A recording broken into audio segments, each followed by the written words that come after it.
tasteless, what can make it salty again? It is good for nothing, and can only be thrown out to be trampled underfoot by men. You are the light of the world. A city built on a hilltop cannot be hidden. No one lights a lamp to put it under a tub. They put it on the lampstand, where it shines for everyone in the house. In the same way, your light must shine in the sight of men, so that seeing your good works, they may give the praise to your Father in heaven. Do not imagine that I have come to abolish the law or the prophets. I have come not to abolish, but to complete them. I tell you solemnly, till heaven and earth disappear, not one dot, not one little stroke shall disappear from the law until its purpose is achieved. Therefore, the man who infringes even one of the least of these commandments and teaches others to do the same will be considered the least in the kingdom of heaven. But the man who keeps them and teaches them will be considered great in the kingdom of heaven. The Gospel of the Lord. Praise to you, Lord Jesus Christ. May the words of the Gospel wipe away all our sins.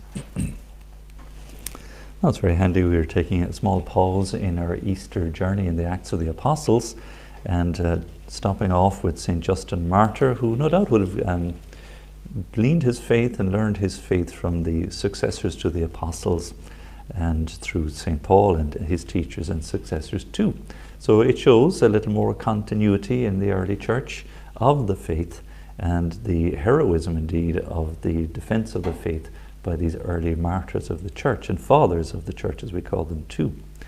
But in St. Paul's letter to the Corinthians, it's just very handy. It dovetails in nicely with where we're at in the Acts of the Apostles, because we've left Paul and Apollos in and around Corinth, but from there, he stayed in Corinth for 18 months, so that's what the Acts tells us, and then he moved from there to Ephesus, and it tells us he spent about 3 months there. And so these little early Christian communities, St. Paul takes the time to write to them in his captivity, and we'll be hearing now in the closing days of the Easter season of Paul's captivity and his ultimate journey to Rome, where he too, of course, becomes a martyr for the faith and lays down his life. And so his reference there for the Corinthians, where are all the philosophers now? Where are all the scribes? Where are all the thinkers of our day? And that's a point worth raising even today.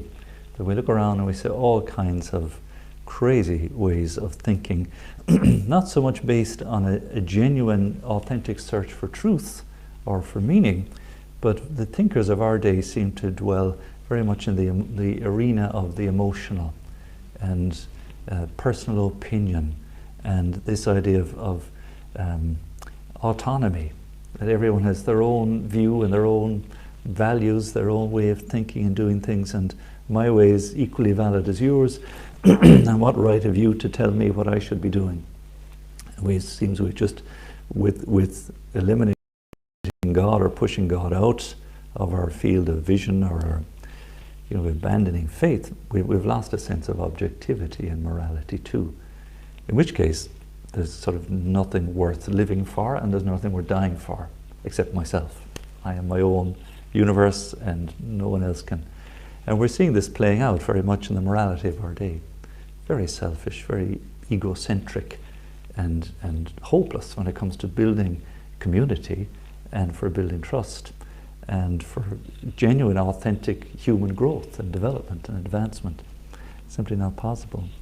So when we come with God's wisdom, which is completely antithetical to human wisdom, the two simply, our wisdom doesn't rate at all, St. Paul simply reminds us, that God wants to save those who have faith through the foolishness of the message we preach, meaning foolish from, not that the message is foolish, but from a human perspective, it doesn't make a great deal of sense.